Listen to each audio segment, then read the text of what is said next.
असम में अब निरस्त होगा मुस्लिम विवाह और तलाक कानून 1935 विधानसभा में आज पेश किया गया रिपीलिंग बिल। अगर ये बिल पास हो जाता है तो मुस्लिम विवाह और तलाक एक्ट पर विराम लग जाएगा। आज विधानसभा में मंत्री जोगेन मोहन ने पेश किया विधेयक। आपको बता दें कि असम में अब निरस्त होगा मुस्लिम विवाह और तलाक कानून 1935।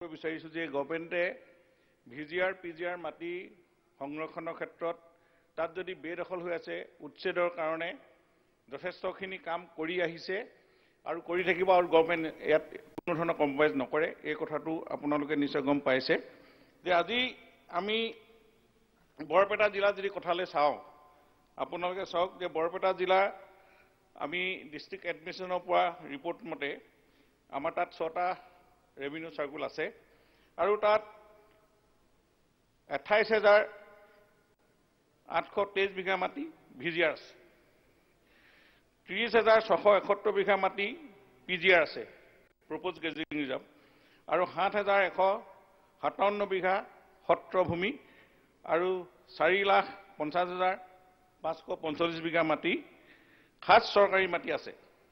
এই জিলাত অসমীয়া ভাষা সংস্কৃতিৰ তীৰ্থস্থান স্বৰূপ আমাৰ 42খন সত্ৰ আছে। ইয়াত এই সত্ৰৰ দখলত থকা খাস চৰকাৰী মাটিত বিভিন্ন সময়ত বেদখল তথ্য লাভ কৰাৰ পৰিপ্ৰেক্ষিতত সময়ে সময়ে আমি উচ্ছেদ অভিযান চলোৱা হৈছে আৰু এই উচ্ছেদ অভিযানৰ জৰিয়তে 400 বিঘা পিজিআৰ, 151 বিঘা ভিজিআৰ আৰু 59 বিঘা সত্ৰৰ মাটি আৰু 629 বিঘা খাস চৰকাৰী মাটি বেদখলকাৰী কবলৰ পৰা মুক্ত কৰা হৈছে। ইতিমধ্যে এইবিলাক আমি জানে আপোনালোকে সুপ্ৰিম কোৰ্টৰ অৰ্ডাৰ